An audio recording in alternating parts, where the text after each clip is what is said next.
અલ્લાહના નબી ઇરશાદ ફરમાવે છે કે હુસૈન અલૈહિસ્સલામ સળગતા ચિરાગ છે ને નજાતની કશ્તી છે, હિદાયતનો ચિરાગ છે. ઇમામ હુસૈન અલૈહિસ્સલામ પર નજર કરવામાં આવે તો ઇમામ હુસૈન અલૈહિસ્સલામ મદીનાથી લઈ કરબલા સુધી ગયા. શું કામ? લોકોને હિદાયત મળી જાય. કરબલાથી લઈ અને પછી શામ સુધી જે સર મુબારક જાય છે એનાથી પણ ઇમામે જે છે લોકોને પૈગામ આપ્યા છે. ઇમામ હુસૈને જે આયતની તિલાવત કરી છે, જે સૂરાની તિલાવત કરી છે, એના થકી ઇમામે હિદાયત આપવાની કોશિશ કરી છે. કયો સૂરો હતો અને કઈ આયતની તિલાવત કરી અને શા માટે કરી? એક સવાલ છે કે શા માટે ઇમામે સૂરાની તિલાવત કરી, ક્યાં સૂરાની ક્યાં આયતની તિલાવત કરી અને શું કામ કરી? એનું કારણ શું છે? એમાં લોજિક શું છે? એ સમજવાની આપણે કોશિશ કરશું. ઘણા બધા કુરઆન મજીદમાં એવા સૂરા છે કે જે મશહૂર છે, કે જેના માટે કીધું છે કે ઇન્સાન અમુક ખાસ સમયે ખાસ સૂરા પડે. ચારકુલ છે, આયતલ કુરસી છે, રાતના સવારના છે, પછી કુલ હોવલ્લા, પછી ઇન્ના અંઝલના છે. આ સૂરા કે જે મશહૂર સૂરા છે. સૂરે યાસીન સવારના પડે, સૂરે વાકિયા સાંજના પડે, સૂરે મુલ્ક રાતના પડે. શું કામ આ સૂરા પડવાના કીધા છે? પણ સવાલ એ છે કે ઇમામ હુસૈને ક્યાં સૂરાની તિલાવત કરી?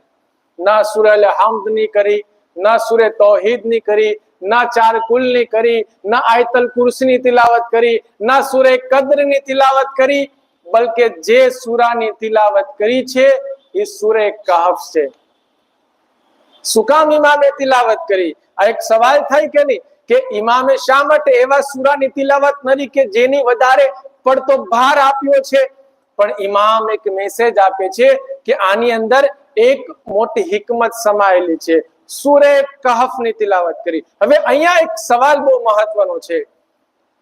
માહે રમઝાનમાં ઇન્સાન આખું કુરઆન મજીદ પઢી નાખે છે. સૂરે કહફ તો બધાએ પડ્યો હશે. સૂરે કહફ માંથી ઇન્સાન સમજો કે ઇન્સાન શું પડ્યા? આખું કુરઆન પૂરું કરી નાખ્યું.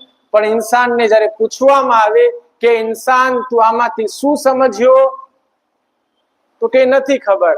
હવે એનું એક મુશ્કેલી છે કે સમજાતું નથી, કારણ કે લેંગ્વેજ અરબી છે અને આપણી લેંગ્વેજ ગુજરાતી છે. તો સમજવું આસાન નથી, એ તો એક મુશ્કેલ છે. પણ એના માટે થોડોક સમય ઇન્સાન કાઢીને ટ્રાન્સલેટ વાંચે.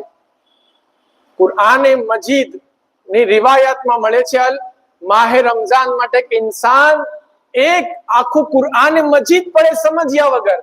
એક આયત ફક્ત સમજીને પડે તો આ આયત આખા કુરઆન મજીદ સમજ્યા વગર પડવા કરતા બહેતર છે. શા માટે કીધું? એટલા માટે કે ઇન્સાન કુરઆનને સમજે. કુરઆન ફક્ત પડવાનું નામ નથી, બલકે કુરઆન શું છે? કુરાન સમજવાનું નામ છે, કુરાન પર અમલ કરવાનું નામ છે. તો આપણે આખા કુરાન મજીદની તિલાવત કરી, પરંતુ ખબર નથી કે શું પડ્યા. તો જરૂરત છે કે ખાસ આ સૂરાને પણ પડવાની કોશિશ કરીએ. ખાસ કરીને ઇન્સાન દીન ઉપર બહાર નથી દેતો. દીનને ઇન્સાન દીનથી દૂર થઈ ગયો છે. મૌલાનાને મસલો પૂછવો હોય તો એમાં પણ ડર લાગે કે કેમ મસલો પૂછવા જવું, ભૂલ થશે તો. મારા જેવો માણસ તો માશાલ્લાહ દોસ્ત છે તો પૂછી લે, પણ જ્યારે કોઈ બહારથી આલિમ આવ્યો હોય તો પૂછતા પણ બીક લાગે. અમુક લોકો માશાલ્લાહ પૂછે છે, પણ વધારે પડતા લોકો બીવે છે. શું કામ? આ આખરી જમાનાની નિશાન એક ઇન્સાન આલિમથી દૂર થઈ જશે, ઇન્સાન દીનથી દૂર થઈ જશે. ઇન્સાન દીનની અહેમિયત મૂકી દીધી છે. ઇન્સાને આના પર ભાર મૂકવાની જરૂરત છે. એક વાત કહું, દરેક ઇન્સાન નું બચ્ચું ભણતું હશે, બચ્ચાને ટ્યુશનમાં મોકલીએ છીએ. ટ્યુશનમાં મહિનાના કેટલા લે છે? કદાચ 3000, મને ખ્યાલ નથી કેટલા છે અત્યારના. જી 2-3000, 2000 સમજીએ આપણે. કોઈ મૌલાના કોઈના ઘરમાં કુરાન પડાવવા જાય તો કેટલા દેશું? આ સમજવા જેવી વસ્તુ છે. અગર હા હસન તુમ 500 રૂપિયા છે. હવે અહીંયા સમજવાની વસ્તુ એ છે કે જે ટીચરને અગર કીધું કે ના હું તમને 500 રૂપિયા આપીશ તો શું થશે? નહીં આવે તો શું કરશે? ના, મારા બચ્ચાને ભણાવવો છે.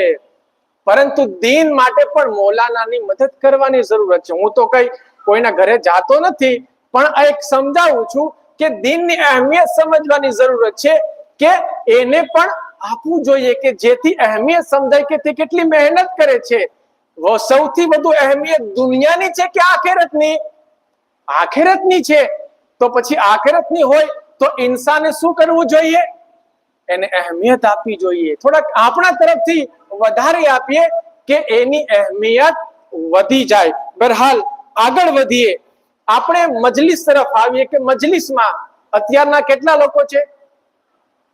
શા માટે ઓછા છે? માહે મોહરમ તો માહે મોહરમમાં ઘણા બધા હતા. કેમ અત્યારના ઓછા છે? જમવાનું નથી. જમવાનું હોત તો કેવું સારું હોત. અહીંયાથી દુકાને આવો, સીધા નમાઝ પડી, જમી આવીને મજલિસમાં જા. તો ઇન્સાન આવે છે એટલા માટે મજલિસમાં કે જમવા માટે કે નસીહત લેવા માટે? આ એક સવાલ છે. અલ્લાહે જેટલા પણ કામો રાખ્યા છે એમાં કીધું છે કે કુરબતન અલ્લાહ ની નિયત રાખી. અગર કુરબતન અલ્લાહ નથી તો શું થઈ જશે? એનો અમલ અલ્લાહ કબૂલ નહીં કરે. નમાઝ પડે છે, અલ્લાહથી કરીબ થઈ જાય. રોઝા રાખે છે, અલ્લાહથી કરીબ થઈ જાય. ચાહે મુસ્તહબ અમલ હોય કે પછી વાજિબ હોય, કોઈ પણ અમલ હોય, ચાહે એમાં નિયત છે કે નથી, દરેક વસ્તુમાં અલ્લાહની કુરબત હોવી જરૂરી છે. તો શું થશે? એના ઉપર ભાર મળશે. એ અમલ ઇન્સાનનો કબૂલ થશે અને અલ્લાહને ગમશે. પણ મજલિસમાં ઘણા લોકો આવશે. ઘણી વખત એવું થતું હોય છે, ફલાની મજલિસમાં જાશું, મજલિસમાં જતા પહેલા ઓલું કામ છે ને, આપણે આ કામ સાથે કરી નાખશું, લઈ લેશું ને પછી મજલિસમાંથી આપણે જઈને વહી આવશું. તો એટલા માટે ઇન્સાન ગયો હતો કે તેનું કામ થઈ જાય. ઇમામ હુસેન માટે ન ગયો. તો કહેવાનો મીનિંગ કે નિયત શું રાખે? કુરબતાન ઇલ્લાહ રાખે. બહરહાલ અઝીઝાન મોહતરમ, દુનિયાની અંદર નજર કરીએ, શા માટે એટલી અહેમિયત નથી મજલિસની? કારણ કે એ ઇન્સાન દીનથી દૂર થઈ ગયો છે. આપણે અહીંયા આજુબાજુમાં કેટલા બધા ઘરો છે. શું કોઈને દુકાન છે? શરૂઆતના દુકાન ખુલ્લી છે? હા, અમુક લોકોની છે. વધારે પડતા લોકો શું કરે છે? દુકાન બંધ છે.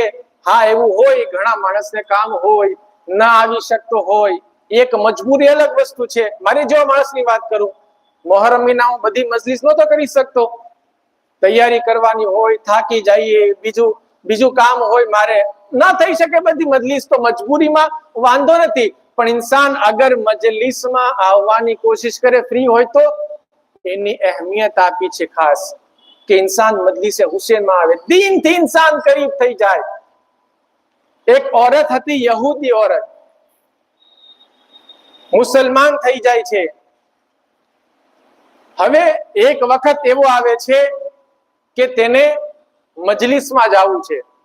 તેની એક આદત હતી કે જ્યાં જ્યાં પણ મજલિસ હોય ક્યારે મજલિસને ના મૂકે. હવે એક વખત એવું થાય છે એને મજલિસમાં જાવું છે અને એનો પતિ કહે છે કે યહૂદી હતો, હજી મુસલમાન નહોતો થયો, કે આપણા ઘરે આજે 40 જણા મહેમાન આવે છે, જેથી એક કામ કરવાનું છે, બહેતરીન ઘરને ઝીનત આપજે અને બહેતરીન ખાવાનું બનાવજે. હવે ઓલી પરેશાન કે મારે શું કરવું, મજલિસમાં જાવું કે અહીંયા ઘરનું કામ કરવું? તો વિચારે છે કે કામ કરું, જલ્દી મજલિસમાં જઈને વયાવું, મારું કામ પૂરું થશે એટલે મજલિસ પૂરી થશે તરત જ હું આવીશ, ઘરને સજાવીશ અને પછી ખાવાનું બનાવીશ. મજલિસમાં જાય છે, મોડું થઈ જાય છે, પરેશાન, દિલના ધબકારા વધી જાય છે. કોઈ ઇન્સાનને કોઈ પણ કામ એવું હોય કે જ્યારે એકદમ અર્જન્ટ હોય, ન થાય તો શું થાય, ઇન્સાનનો મગજ જે છે એના તરફ હોય છે, ટેન્શનમાં આવે છે, દિલના ધબકારા વધી જાય છે. ખાસ કરીને બચ્ચાઓ જ્યારે એક્ઝામ દેવા જાય શું થાય, ધક ધક ધક ધક ધક ફેલ થાય તો શું થશે? औरत આવતી હતી, પરેશાનીના આલમમાં હતી, એ વખતના ઘરનો દરવાજો ખોલે છે, ખુશીથી અજબ થઈ જાય છે કે આ ઘર સજાયેલું છે. શા માટે એટલું ઘર સજાયેલું છે? કોને કર્યું છે?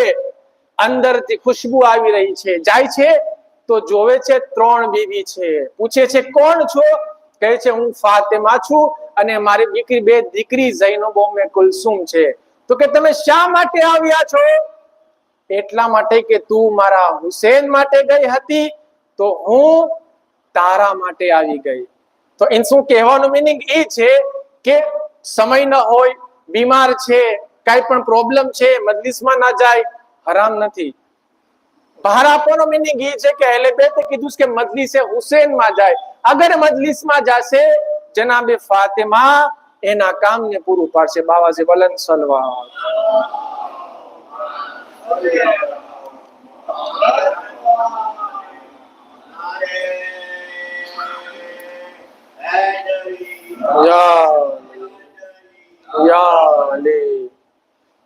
મળે છે, રિવાયાતમાં મળે છે કે ઇન્સાન જ્યારે મજલિસે હુસૈનમાં બેઠે છે, ઇમામે હુસૈન એને જોવે છે રહેમતની નજરે.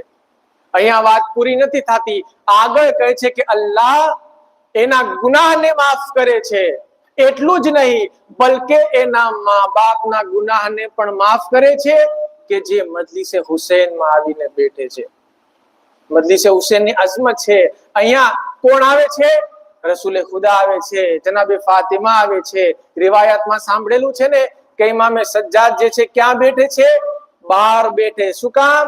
એની દાદી ફાતિમા અંદર હોય છે તો બહાર બેસવું પસંદ કરે છે, અંદર એહતરામમાં નથી આવતા. તો હવે સવાલ એ છે કે મજલિસનું એલાન કરવામાં આવે, ઇન્સાનને સમય નથી, પણ અગર એવું એલાન કરવામાં આવ્યું હોય, એવું એલાન કરવામાં આવ્યું કે દેશનો પ્રમુખ અહીંયા આવ્યો છે, પ્રાઇમ મિનિસ્ટર આવ્યો છે, અથવા કોઈ ગામનો મોટો મેયર આવ્યો છે, અથવા એવો વ્યક્તિ છે કે જેનું નામ બધી જ જગ્યાએ ચાલતું હોય, ચાહે પોલીસ ચોકીમાં જાઓ યા કોર્ટમાં જાઓ, એનું નામ બધે ચાલતું હોય અને એ માણસ અહીંયા આવશે તો શું કરશે? કોણ નહીં આવે? બધાય ચાહશે કે મને જોવે, મારી મુલાકાત થાય, મારી ઓળખાણ થાય. પરંતુ આ એ શખ્સિયાતો છે કે જે દુનિયા અને આખિરતની માલિકા છે. દુનિયા અને આખિરતના તે પ્રમુખ છે, દુનિયા આખિરતના પ્રેસિડેન્ટ છે, એ અહેલે બેત છે. તો આ મજલિસની ફઝીલત છે. હવે આપણે આવીએ અઝાદારની અઝમત શું છે? અઝાદારને અલ્લાહે કેટલો બધો રૂતબો આપ્યો છે. આયતુલ્લાહ કંપાની પહેલી મારી મજલિસ હતી બપોરના, પણ બહુ ઓછા લોકો હતા. આયતુલ્લાહ કંપાની જેની કબ્ર ઇમામ અલીના હરમમાં આવી છે. એક બાજુ આયતુલ્લાહ મુકદ્દસ અરદબેલીની કબ્ર છે, એક બાજુ અલ્લામા હિલ્લીની છે. અલ્લામા હિલ્લીની કબ્રથી થોડાક આગળ જઈએ તો એક નાનો એવો હોલ જેવું બનાવેલું છે. અંદર રૂમમાં જઈએ તો 2 કબ્ર છે. લખેલું હોય છે કંબાની કરીને. અરબીમાં તો પા નથી એટલે બા લખેલું, કંબાની. આપણે આયતુલ્લાહ કંપાની શા માટે કીધું? એમના ફાધર રહેતા હતા બગદાદમાં. બહુ મોટી મોટી કંપનીઓ હતી ઈરાકની અંદર, બહુ મોટી મોટી કંપની, એટલા માટે એને કંપાની તરીકે ઓળખવામાં આવતા હતા. એમના દીકરાને શોખ થયો ભણવાનો, તો ઈ કહે છે કે મારે નજફ ભણવા જવું છે, તો કે નથી, ટૂંકમાં કરવા જાઉં છું. આયતુલ્લાહ બુરુજર્દી કે જે મરજે તકલીફ બને છે કરી એના બારામાં આગળ વધવું. ઇમામ હુસૈને જે આયતની તિલાવત કરી હતી તે આગા બિસ્મિલ્લાહ આગા હા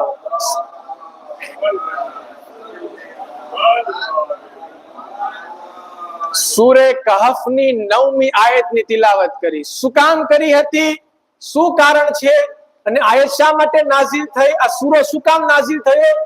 કે ઇસ્લામ એકદમ ફેલાઈ રહ્યું છે, ઇસ્લામ સ્પીડમાં આગળ વધે છે, તો હવે એ સમય ન હતો કે એનાથી જંગ કરે. તો શું કરે? એવા સવાલ પૂછવામાં આવે કે જવાબ ના આપી શકે. તો સવાલ પૂછાવે છે લોકો થકી કે પૂછો કે જનાબે યાકૂબ શા માટે મિસ્ર પહોંચી ગયા? બલકે તે તો મિસ્રમાં નહોતા રહેતા. આખો સૂરે યુસુફ નાઝિલ થાય છે. બીજા સવાલ પૂછવામાં આવે છે કે ગારનો વાક્યો શું છે? અસાબે કહફના વાળા ગારનો વાક્યો શું છે? ઝુલ્કરનૈન કોણ છે? અને એ રીતના 3 સવાલ પૂછે છે. તો એના માટે સૂરે કહફ નાઝિલ થાય છે. 3 વાક્યા છે અંદર. એમાંથી સૌથી પહેલું, સમય સાવ ઓછો છે એટલા માટે જલ્દી કરું છું. સૂરે કહફ શરૂઆતમાં જે છે ઇમામ હુસૈન અલૈહિસ્સલામે 9મી આયતની તિલાવત કરી. શું કામ કરી? એ કોણ હતા તમે લોકો જાણો છો, પણ તારીખ જે છે એના માટે શું કહે છે? એના માટે કુરઆનમાં કહેવામાં આવે છે નહનુ નકુસ્સુ અલૈકા નબઅહુમ બિલ હક, કે રસૂલ હું તમને જાણ કરું છું શું? ઇન્નહુમ ફિત્યા, કે ઈ લોકો જે હતા ઈ જવાન હતા. તારીખમાં જાઓ, જવાની ન હતી, પણ શા માટે જવાન કહ્યા? પછી આગળ કહે છે આમનહુમ બિરબ્બિહિમ, અલ્લાહ પર ઈમાન લાવ્યા, અને વઝિદનાહુમ હુદા, અલ્લાહે એના પર હિદાયત કરી. શું કામ અલ્લાહે એ લોકોને બુઢા હતા ને એને કીધું જવાન છે? શા માટે? એટલા માટે કે એ લોકોએ જે બાદશાહ હતો એના વિરુદ્ધ આ લોકો ઊભા થાય છે, બોલે છે અને જાય છે, તો એનું જે ઈમાન બલંદ હતું, ઈમાન જવાન હતું, તો અલ્લાહ કહે છે કે આ લોકો જવાન છે, ભલે બુઢા છે, પરંતુ અલ્લાહ તેને જવાન કહીને બોલાવે છે. બાવાજી બલંદ સલવાત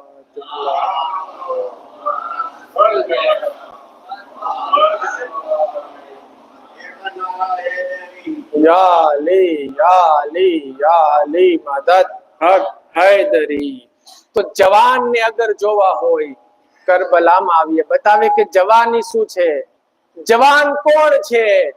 મુસ્લિમ ને ઔસજા ઇમામે હુસૈને ખત લખ્યો હતો, એક જનાબે હબીબને લખ્યો હતો, પણ તારીખમાં હજી મળે છે મુસ્લિમ ઇબ્ને ઔસજા કે જે કૂફામાં હતા, ઇમામે હુસૈનના ખાસ અસહાબમાં એનો શુમાર થાય છે, એને પણ ખત લખીને બોલાવે છે. એ કોણ હતા? ઇમામે અલીના સહાબી હતા. એની પાસે ઘણી વખત કુરઆન પૂરું કરે છે, સંભળાવીને પૂરું કરે છે. કાર્ય કુરઆન હતા, બહેતરીન અવાજમાં તિલાવત કરતા હતા. ઇમામના ગુલામીનો શરફ મળે છે. કૂફામાં જ્યારે જનાબે મુસ્લિમ આવે છે તો શરૂઆતમાં મુખ્તારને ત્યાં રૂખે છે, પછી જ્યારે છુપાઈ જાય છે ત્યાં હાનીના ઘરમાં એ વખતના જનાબે મુસ્લિમને શું બનાવે છે કે તમારે ખુમ્સના પૈસા લેવાના અને હથિયાર ભેગા કરવાના. એના માટે ખાસ જનાબે મુસ્લિમ ઇબ્ને ઔસજા હતા. એ વખતના માકલ નામનો માણસ જે છે હાકિમે શામ મોકલે છે શામથી, અને કહે છે હાકિમે શામ થી ઇબ્ને ઝિયાદ છે કહે છે શામથી હાકિમ માકલ નામના માણસને મોકલે છે કે જા 3000 દિરહમ લઈને, અને પછી એના માટે જનાબે મુસ્લિમને પકડવામાં આવે છે. સમય નથી, સાવ ટૂંકમાં કરું છું. તો અઝીઝાને મોહતરમ, કહેવાનો મિનિંગ એ છે કે ઇમામે હુસૈને સૂરે કહફની તિલાવત એટલા માટે કરી કે લોકોના દિલો છે, એ લોકોના ઈમાન છે એ જવાન હતા, એટલે કે એની રૂહ પાક હતી, એના ઈમાન મજબૂત હતા. તો અલ્લાહ કહેવા ઈ માંગે છે કે જરૂરી નથી કે ઇન્સાન જવાન હોય તો જ જવાન છે, પણ અગર ઘણી વખત એવું બને છે કે ઘણા જવાન એવા છે, અલ્હમ્દુલિલ્લાહ, અલ્લાહનો શુક્ર છે, બધા લોકો સારા છે, નમાઝમાં આવે છે, મજલિસમાં આવે છે. ઘણા જવાની છે, ન નમાઝમાં આવે છે, ન મજલિસમાં આવે છે. એક આશુરાનો દિવસ હોય છે કે ફક્ત મિંબર અને મસ્જિદ બતાવી છે, પછી ઇમામ હુસેન ને ખુદા હાફિઝ. તો આવા પણ જવાન મળે છે. જવાન નથી, બલકે તે મુર્દા છે, બુઢા થઈ ગયા છે. જવાન કોણ છે? જવાની છે કે જેણે પોતાના ઈમાનને, પોતાના રૂહને બલંદ રાખ્યું છે, કે જે મુસ્લિમ ઇબ્ન ઔસજા બતાવે છે. મુસ્લિમ ઇબ્ન ઔસજા ખૂબ જ મુશ્કેલથી કૂફાથી કરબલા જાય છે. તારીખ બયાન કરે છે કે એક હતું શબે આશુર અને એક અસરે આશુર. આમાં શું ફરક છે? શબે આશુર ના શું થાય છે? અબ્બાસ છે, ઓનો મોહમ્મદ છે, કાસિમ છે, અલી અકબર છે. પરંતુ અસરે આશુર પછી શું થાય છે? ન અબ્બાસ છે, ન કાસિમ છે, ન ઓનો મોહમ્મદ છે, ન અબ્બાસ છે. હા અઝીઝાને મોહતરમ, એક મર્તબા ઝુલજના જ્યારે સકીના પાસે આવે છે, સકીના સવાલ કરે છે કે ઝુલજના, મારા બાબા જ્યારે શહીદ થયા એને પાણી મળ્યું હતું કે આમનામ શહીદ થયા? અઝીઝાને મોહતરમ, ઝૈનબ ઈ કોણ હતી કે જ્યારે શબે આશુરના ઝૈનબ બેહોશ થઈ જાય છે, પણ વસિયત હુસેન ઝૈનબના દિલને મજબૂત કરે છે. પણ તમને ખબર છે, એક છોકરી જે છે એની એક ખાસ સિફત છે. નાનું એવું ગમ આવે ને તો જાણે કે મોટો પહાડ તૂટી પડ્યો. છોકરી બરદાશ્ત ન કરી શકે. એની અંદર અલ્લાહે ફિતરત રાખી છે. આ એક છોકરીની વાત છે. અગર કોઈ જેન્ટ્સ હોય છે, એના ઉપર આ ત્રણમાંથી એક મુસીબત આવે ને, સાયકોલોજીકલ કહે છે કે તે બરદાશ્ત ના કરી શકે. એક શું છે? ઘરમાં આગ લાગી જાય. બીજું, ધરતીકંપ આવે. ત્રીજું શું છે? ઘરમાંથી કોઈ એક માણસ શહીદ થઈ જાય. તારીખ બયાન કરે છે કે ઝૈનબ એક દિવસમાં ત્રણેય વસ્તુ જોવે છે.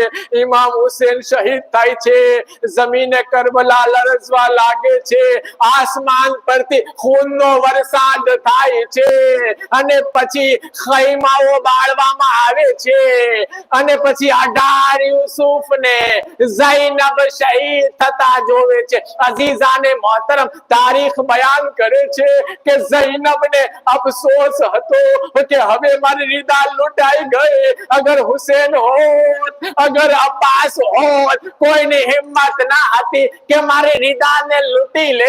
અઝીઝાને મોહતરમ, એક વખત જ્યારે જનાબે ઝૈનબભાઈ હુસેનના લાશાને જોવે છે, જોઈને શું કહે છે? એક વસ્તુ યાદ આવે છે. યાદી આવે છે કે જ્યારે ઝૈનબ નાના હતા, સૂતા હતા, તડકો પડી રહ્યો હતો, ત્યારે ઇમામ હુસેન આવે છે અને પડદો લઈને ઉભા રહી જાય છે. મારી બહેન જે છે એને તકલીફ ના પડે, હું કહીશ કે તમે બચપણમાં એટલો ખ્યાલ રાખ્યો. આએ બાદે આશુર એ ઝૈનબની ચાદર ખેંચવામાં આવે છે. આઝીઝાને મોહતરમ, જ્યારે જનાબે ઝૈનબની આંખ ખુલે છે તો જોવે છે કે મારા ભાઈ હુસેન ઊભા છે. એ ઝૈનબ જ્યારે ભાઈના લાશાને જોવે છે, આ વાત યાદ આવે છે અને કહે છે, ભાઈ જ્યારે મારા પર તડકો પડતો હતો, મારા પર પડદો નાખ્યો હતો, એ ભાઈ હું જઈ રહી છું, પરંતુ મારી પાસે ચાદર નથી. ન કરે ભાઈ, તમારા લાશાને આમ નામ ના રહેવા દે. તારીખ બયાન કરે છે 11મી મુહર્રમના જ્યારે કાફેલો રવાના થવાનો હતો, ઝૈનબને અવાજ આવે છે, કહે છે, બેટા સજ્જાદ, કાક અવાજ આવી રહ્યો છે. તો કે શું અવાજ આવે છે? જો ઇમામે સજ્જાદ જાય છે, જોવે છે તો ઊંટ આવી રહ્યા છે. કેવા ઊંટ હતા? અલમારી વગરના ઊંટ હતા. અઝીઝાને મોહતરમ, આપણે ઘણી વખત સફર કરેલા છે. જ્યારે અગર રસ્તો ખરાબ હોય તો કેટલા થાકી જઈએ છીએ. આમનામ અત્યારે બસમાં અહીંયાથી અમદાવાદ યા ભાવનગર જઈએ તો 1-5-10 મિનિટ આપણે પોરો ખાવો પડે, પરંતુ હાય અલમારી વગરના ઊંટમાં તમે ઊંટ પર બેઠા હશો કદાચ તો જોયું હશે ઉપરનું જે હાડકું છે ક્યારેક આમ થાય છે તો ક્યારેક આમ હલે છે, એ અલમારી વગરના ઊંટ ઉપર બેસાડવામાં આવે છે। હાજી જાને મોહતરમ, એક વખત જનાબે ઝૈનબની નજર ઇમામે સજ્જાદ પર પડી। ઇમામે સજ્જાદ લરઝી રહ્યા છે, ચહેરો બદલાઈ રહ્યો છે, કહે છે બેટા સજ્જાદ શું થઈ રહ્યું છે? ઇમામે સજ્જાદ કહે છે એ ઉમરે સાદ પોતાના લોકોને દફન કરે છે। આય મારા બાબા જમીને કરબલા પર આમનામ પડ્યા છે। તારીખ બયાન કરે છે 12 મુહર્રમ આવે છે, ઇમામે સજ્જાદ ગૈબત થી આવે છે અને ગૈબ થી આવીને બતાવે છે કે અહીંયા અમારા બાબાને દફન કરો, અહીંયા અમારા કાકાને દફન કરો। શહોદાના લાશાઓને પછી કાઈ ખબર ના હતી, બધાના એક સાથે દફન કરવામાં આવે છે। ઇન્ના લિલ્લાહિ વ ઇન્ના ઇલૈહિ રાજીઉન રદમ બિકદાઇહી વ તસ્લીમન લહુ।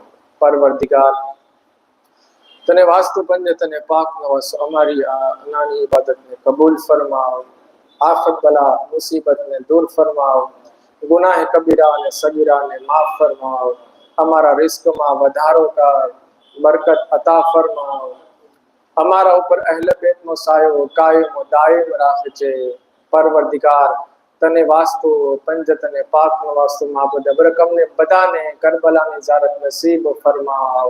પરવરદિગાર હમણાં અગર થઈ શકે તો અમે લોકોમાંથી બધાને ને થોડાક ને પરવરદિગાર હરબઈની ઝિયારત નસીબ ફરમાવ। હે પરવરદિગાર તને વાસ્તુ પંજ તને પાક વાસ્તુ તારી આખરી હુજ્જત ઇમામે ઝમાના જલ્દી ઝહૂર ફરમાવ, એમના અંસારમાં અમારો શુમાર ફરમાવ।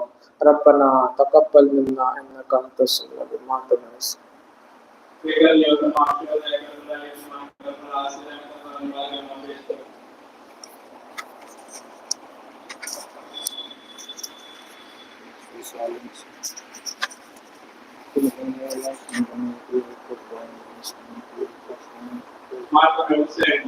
करते हैं मातम हरम अब्बास का, हो गया मरना सितम अब्बास का। करते हैं मातम हरम अब्बास का, नौहा था ज़ैनब का कैद हो के जाती हो, नौहा था ज़ैनब का हो के जाती हो, लुट गई मेरी दुनिया कैद हो के जाती हो। चल बसा मेरा भाई मैं हूँ और तन्हाई, आए चल बसा मेरा भाई मैं हूँ और तन्हाई, अब नहीं कोई अपना कैद हो के जाती हो, नौहताए ज़ैनब का कैद हो के जाती हो। अरे इब्ने साकिए कौसर दोनों हाथ कटवा कर आए, इब्ने साकिए कौसर दोनों हाथ कटवा कर सो गए लबे दरिया कैद हो के जाते हो, नौहताए ज़ैनब का कैद हो के जाती हो। है जलती रेत पर असगर नींद कैसे आएगी, आए जलती रेत पर असगर नींद कैसे आएगी, कब रहा है बन सारा कैद हो के जाती हो, नौहताए ज़ैनब का कैद हो के जाती हो। अरे इल्तिजा मेरी सुन लो शेख के साथियों उठो, इल्तिजा मेरी सुन लो शेख के साथियों उठो, लो सलाम ज़ैनब का कैद हो के जाती हो, नौहताए ज़ैनब का कैद हो के जाती हो। है तश्न लब सकीना से दुख नहीं सहे जाते, है तश्न लब सकीना से दुख नहीं सहे जाते, इसको दो सदा भैया कैद हो के जाते हो, नौहताए जैनब का कैद हो के जाते हो। है वक्त की ये दोगी मांग भरते ही उजड़े, है वक्त की ये दोगी मांग भरते ही उजड़े, हो गई दुल्हन बेवा कैद हो के जाती हो, नौहताए जैनब का कैद हो के जाती हो। अरे सदके तुम पे माँ जाए मेरे बेकफन भाई, आए सदके तुम पे माँ जाए मेरे बेकफन भाई, कैसे चैन आएगा कैद हो के जाते हो, नौहताए जैनब का कैद हो के जाते हो। हैरन में बिन्त जहरा की ये सदा मुनव्वर थे, रन में बिन्त जहरा की ये सदा मुनव्वर थे, गम लिए बहादुर का कैद हो के जाते हो, नौहताए जैनब का कैद हो के जाते हो, नौहताए जैनब का कैद हो के जाते। सैन